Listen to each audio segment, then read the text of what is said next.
Me and Ashlee met at the OBH dance floor after a few beers, and we met there a few weekends in a row. And we loved the beach. We loved summer sesh. Sunday summer sessions. That's how we sparked it off, and went on a couple of camping trips, and we just loved the beach. That first summer really was amazing. It was fun. She loved camping. She loved everything. I love fishing on the beach and full driving and just the water. WA beaches are just amazing. And I was 28 and Ashlee was 23 at the time. And yeah, we just took off every weekend and just jumped in the car and off we went and slept in the back of the car on the beach, and it was amazing. So much fun. We eventually, moved in together and got a boat and renovated a house together and did a subdivision, and we wanted to start a family, and we got married, we got engaged and got married, and our subdivision went quite well for us, so we bought our forever house and had Lily. So much of a mum in her, and she definitely kept me on the straight and narrow throughout this whole thing.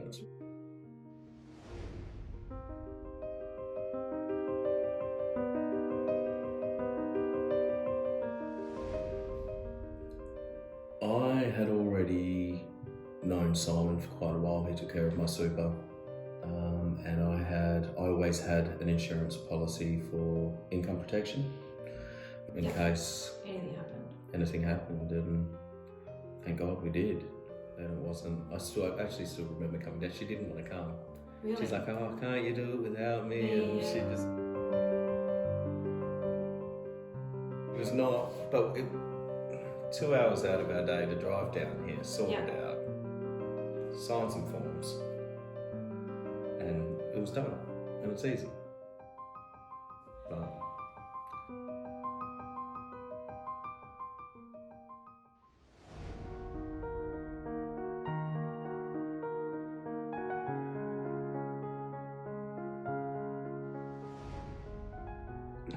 on the night when I called the ambulance, she was actually completely unresponsive.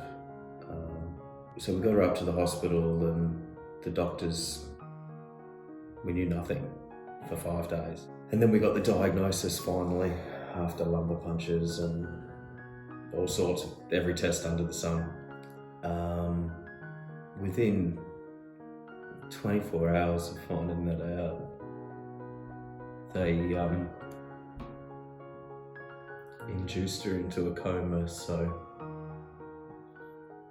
that was the last I spoke to her,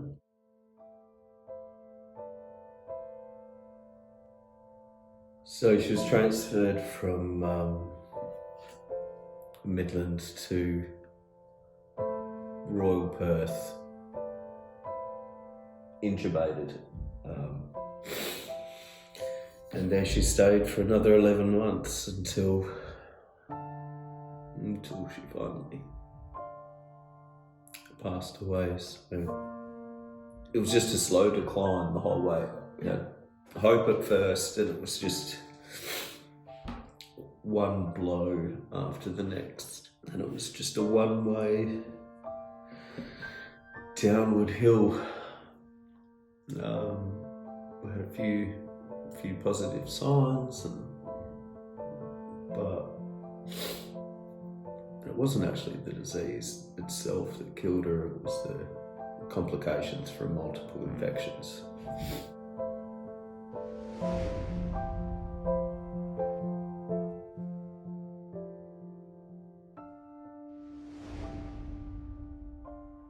Actually, my biggest fear out of all of it was claiming for the TBD, because I was kind of admitting to myself at the time that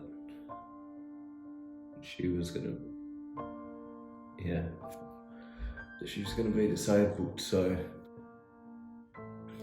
and at the time, I don't know, I felt bad for maybe giving up. on for the TPD.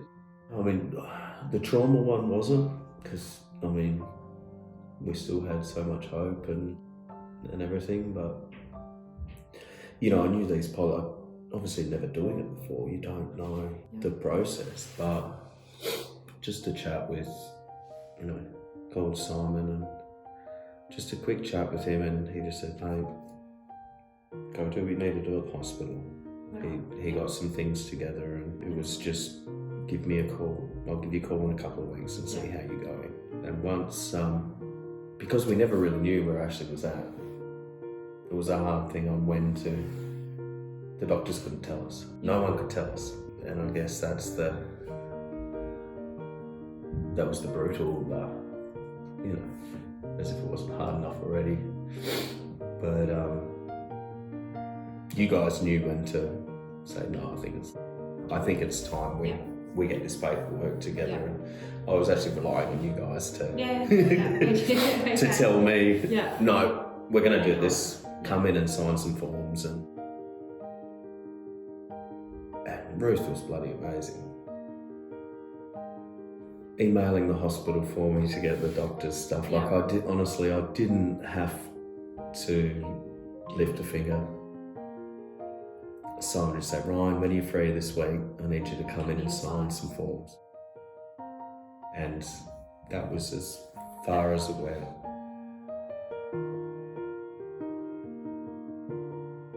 And paperwork, I mean, that's a really stressful, paperwork can be stressful, full stop, for anyone. But something like that is, I couldn't imagine. Do it yourself. No.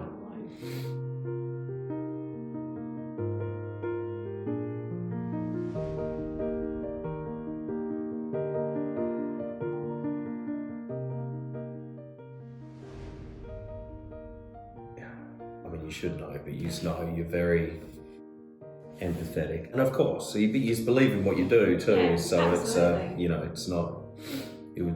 it's very hard.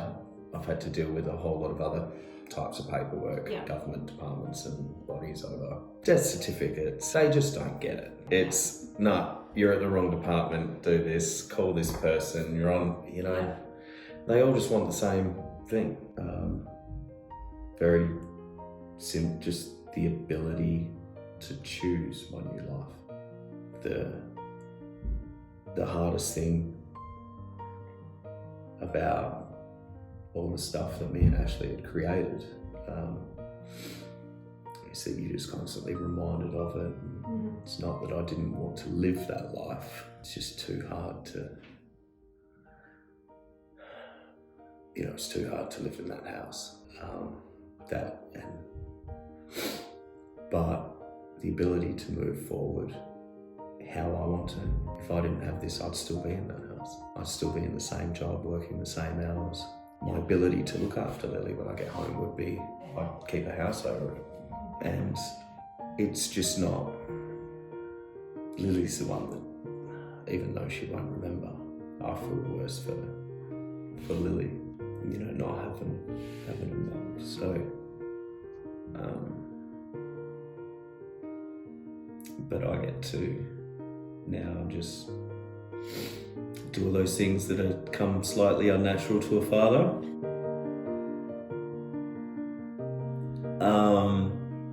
And learn to do that. It didn't come natural to me.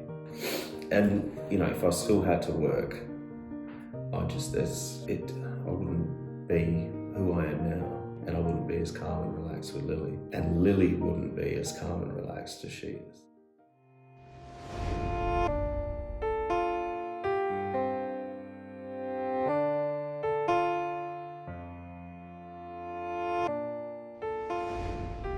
If you've got a mortgage and a partner, you need to protect one another. It's that simple. If you've got I've insured $1,000 cars before.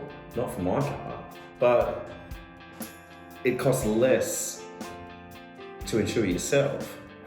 And I don't understand I tell so many people, I don't get it. And close friends that have seen me go through all this and they say, yeah, we're gonna get it done. And they just don't. and they haven't got it done. And I feel like a nag, but I can guarantee you, and everyone will die.